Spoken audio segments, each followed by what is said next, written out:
Brezpapirno poslovanje pravzaprav podjetju v prvi meri prinese konkurenčno prednost.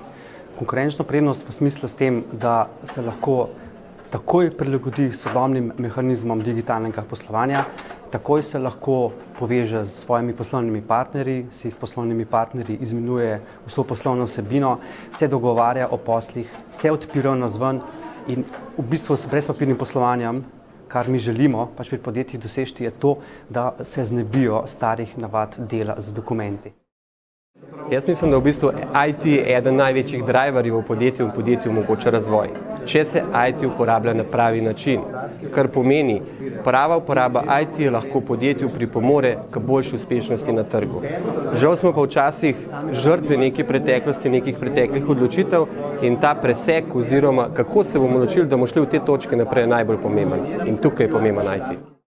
Mi vidimo nekje 3-4 stopnje, najprej pač je to papirno poslovanje, potem se ustvari neki točki, kjer določeno dokumentacijo skeniramo, potem običajno skeniramo vso dokumentacijo že v vhodu v podjetje, no in potem zadnja stopnja bo ta brezpapirno poslovanje, kjer pa dejansko že prejemamo vse dokumente tudi v elektronski obliki.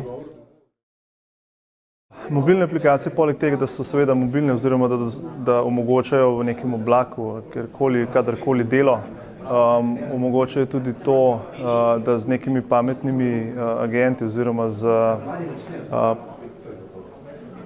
pametnimi orodji oziroma robotizacijo delovnih procesov že predlaga samim uporabnikom, katerih aktivnosti se morajo lotiti najprej, da bodo svoje delo opravili čim bolj učinkovito. Nekako informatizacija oziroma poleg osnovne mobilizacije tudi danes že zagotavlja neko osnovno ločevanje zrna od pleveli v poslovnem okolju.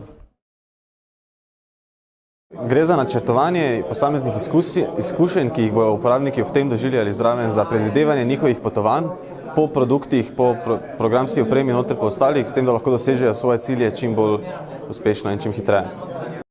Z digitalizacijo, ki vključuje tudi elektronsko izmenjavo, elektronsko hrambo, se skrivajo lahko veliki prihranki. Največji prihranki so na račun avtomatizacije procesov, se pravi, da se procesi izvajajo hitro, učinkovito, brez napak. To so dejansko tisti največji prihranki. In seveda, če imamo dokumente v elektronski obliki, jih je najbolj enostavno na tak način tudi hraniti. Tako da z elektronsko hrambo hranimo dokumente vse na enak način in to je tisto, kar dejansko prinese glavno dodano vrednost podjetjem. Mislim, da je brezpapirno poslovanje nuja današnjih podjetij, če želijo iti korak v digitalno transformacijo.